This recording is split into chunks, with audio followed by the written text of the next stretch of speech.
Hello and welcome back to another episode of Power Rangers lore. Today I'll be discussing none other than the Predazord, the most powerful Zord combination in the franchise of Wild Force that was only able to destroy Master Org several thousand years ago before the series started.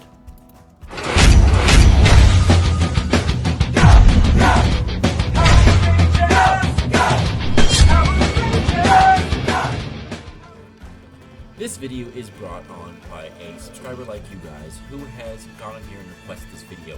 I've taken a little bit after long weeks of getting sick and the delays here and there, but we're going to finally do it. So here is the history of the Predazord, Wild Zords. Now the Predazord itself is a combination of three different Zords: the Wolf Zord, the Alligator Zord, and the Hammerhead Shark Zord. Now, beyond that, we don't know much about these individual components before showing up in the TV show. Now, we know that they were in the first battle between the forces of Animarius and that of the Orgs themselves, and even in the final defeat of Master Org himself, the ancient version of him, not the one we get to know in the show, that is partly corrupted by its own humanity. Now, what we do know is that they were used prior to the final battle of Master Org several thousand years ago. What we don't know is how long they were there and how did they survive for so long when all the others had been, well, taken out or slain. Even Animus himself had been destroyed in the final battle against Master Org. So what was three Zords going to do? Well, apparently a lot. It'd be Merrick himself who learned about a cursed wolf mask, though it is not exactly certain how he found out, besides a few scrolls here and there. But who laid out those scrolls? And he went out and found this mask and put it on, knowing it would give him enough power, hopefully, to take on Master Org and allow his love, Princess Shayla, to get away. Or so he thought. Now, he would put it on this mask, hoping for the best, and would turn out it was none other than the mask of a prisoner. Yes, a prisoner himself, Zanaku, a wolf-themed Duke Org, who had been sealed away inside that mask. And, well, when it would be put on, it would corrupt him pretty easily. Now, it didn't turn him into Zanaku immediately. He was able to gain control here and there and able to channel that power of the Org itself and give him much more influence and the like. Now, he uses power to summon his Zords and fight off Master Org and defeat him. Mind you, he defeated him pretty handily right then and there. However, soon after, he was corrupted and could not fight the corrupting power of the cursed wolf mask as Zanaku would take over. But not before, well, corrupting also the Zords in some fashion. You could also just kind of believe that Zanaku's influence would seep into the very connection that Merrick had with his own Zords right then and there, and they were able to meld in together Zanaku's own control over them.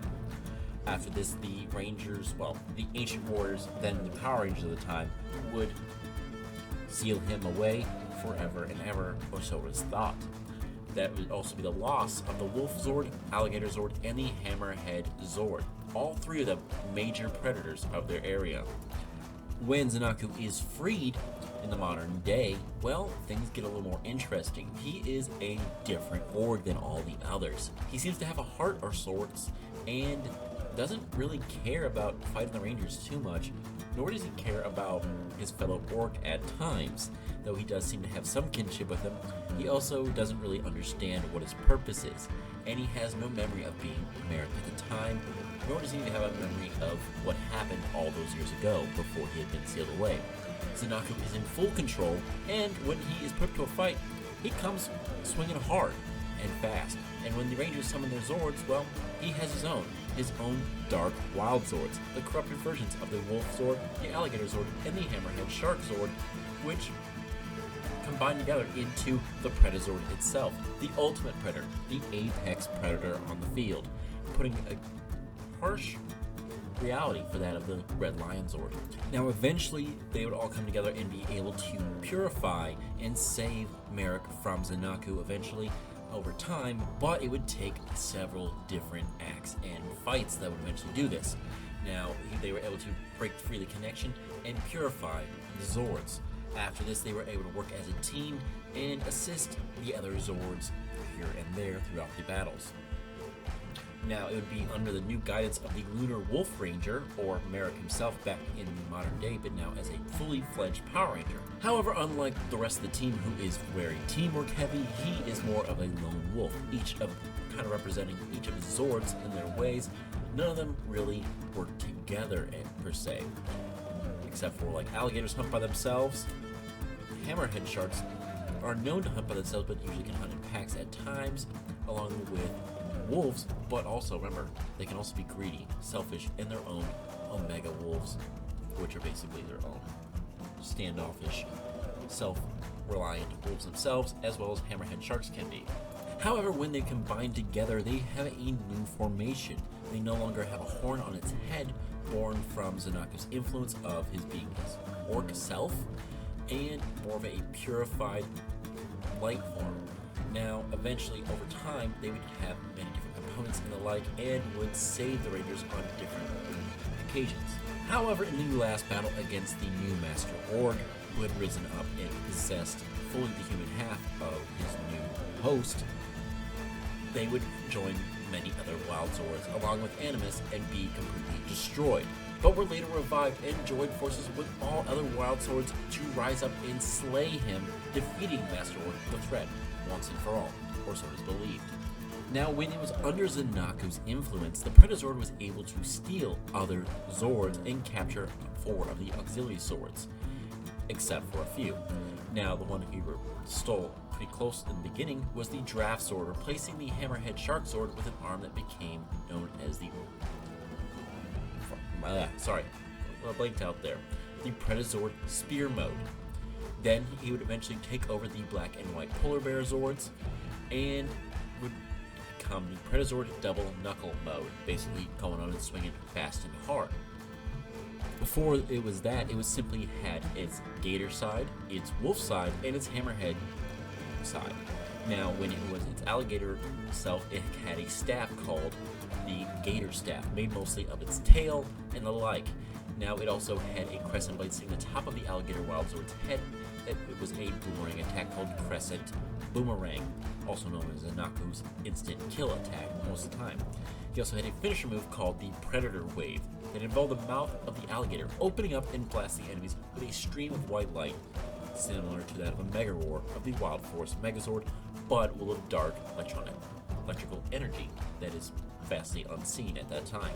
Now, when Merrick is able to purge the evil that was placed upon the Predazord, he has a different way of summoning it. He is able to summon it through his lunar Q, or like a ball Q of sorts, from pool. He is able to shoot his animal crystals, the wolf, the hammerhead, and the alligator, off his laser pool table and into the sky. Where this laser pool table comes from, just assume it's imagination. Now, after that, there's an explosion, and all 3 of these light points eclipse the sun, and there comes none other than the Predazord in its valiant warrior form rather than its dark form. Now, they have a different attack here and there known as Revolver Phantom, which is pretty interesting on many different levels. They still have the Gator Staff, the Boomerang Crescent Blade, and the Predator Wave, but he also has Lunar Break, which is more like a pull table attack that goes with the Armadillo Zord. Basically, we're using that staff again as a pull cube. Now, through most of the time in the series, they obeyed their owners. There's only been one time when they did not obey their owners, and it wasn't Zanaku they didn't obey. It was none other than Merrick, who they believed, had gone too far and was no longer worthy of them after they had been purged free of the darkness. They believed that he was going too far in trying to kill the orcs, willing to sacrifice too much, and, betrayed him in the end. Eventually, he proved himself worthy of them once again, and they were able to work with him. After all, after they had a great understanding of who was doing what. That is none other than the Predazord right then and there. 3 Zords combined, 3 greatest predators of that time. The Alligator Zord, the Wolf Zord, and the Hammerhead Shark. All 3 combined together, making the Predazord a lethal weapon that defeated the Power Rangers as well as Master Org on several different occasions. So do not let these Zords pass you by, guys. These are truly powerful Zords, and do not let them be forgotten. Give them respect, or they will turn upon you, and then it will truly be a feeding frenzy. Well, I hope you guys enjoyed that video. I did remember a lot from the Predazord. There is a lot more to be talked about, hopefully in the future, if they ever bring them back. But, you know, that is a speculation for the future. Hope you guys enjoyed this. Make sure to like, comment, and subscribe down below. And I hope to do another video of this soon for you. There is so much more we have to talk about in Power Rangers. We've only touched about probably 10%. And even though I've hit a lot, it is still so much more to go, especially since they keep making new series. Thank you guys so much for all your support and love, and I hope you guys have a good one. May the power protect you always.